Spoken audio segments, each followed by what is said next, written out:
itu terjadi hipoglikemik, gula darahnya turun mendadak gitu ya. Bisa terjadi gitu, terutama golongan sulfonylurea. Obat adalah seni. Bertemu kembali dengan saya Dr. Theo. Hari ini saya akan menjelaskan tentang efek samping obat. Jadi mungkin terutama masyarakat umum mungkin kurang mengerti tentang efek samping obat. Jadi secara teori dinyatakan ada dua hal ya menurut Rawlings dan Thomson.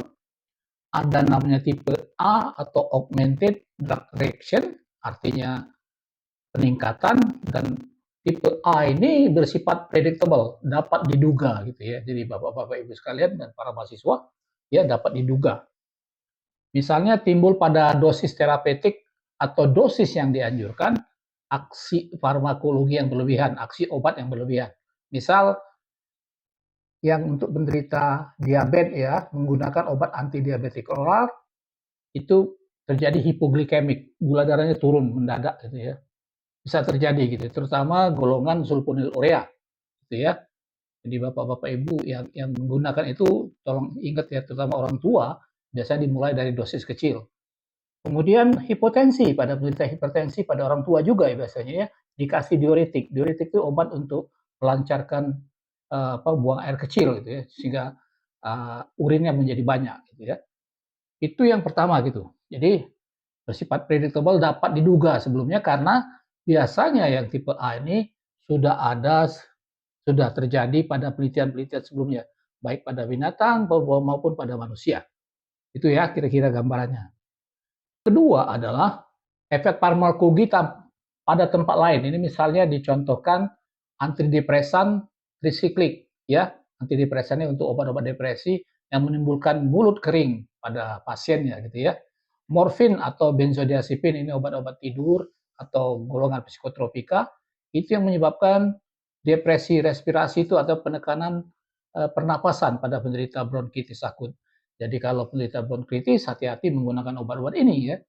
Nanti sesak napasnya bertambah berat ya. Kadang-kadang menimbulkan yang dampak yang lebih berbahaya lagi bagi penderitanya gitu ya.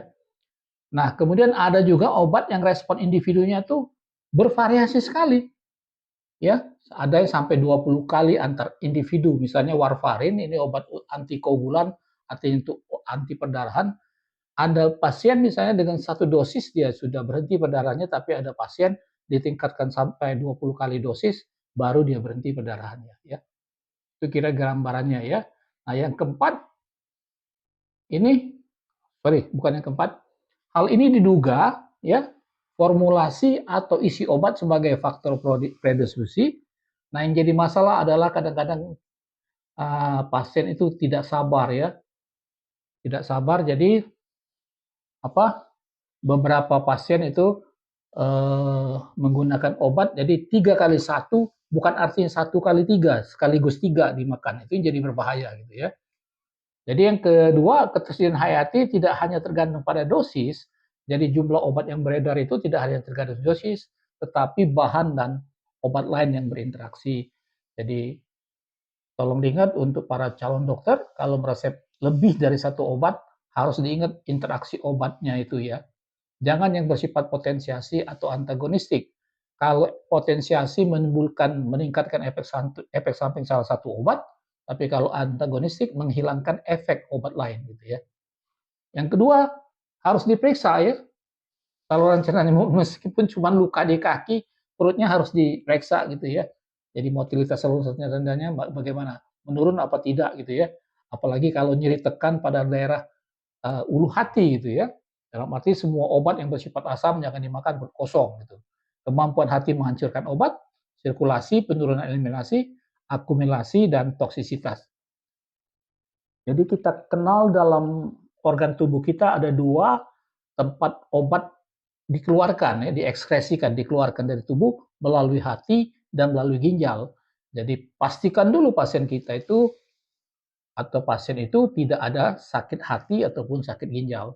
Jadi kalau memang dia ada gejala penyakit hati, misalnya kuning matanya, kita hindari obat-obat yang bersifat hepatotoksik atau obat-obat yang menimbulkan gangguan pada hati gitu ya.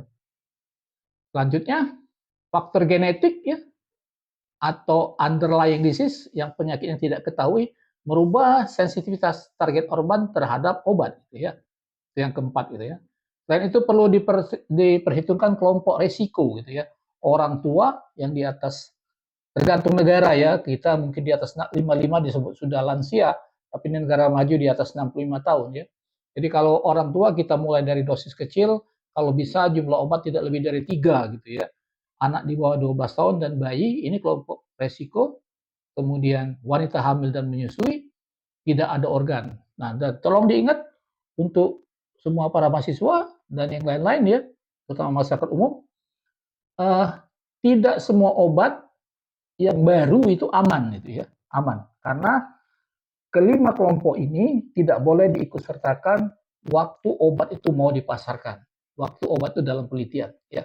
Jadi 5 kelompok ini, kelompok risiko ini tidak boleh ikut dalam penelitian.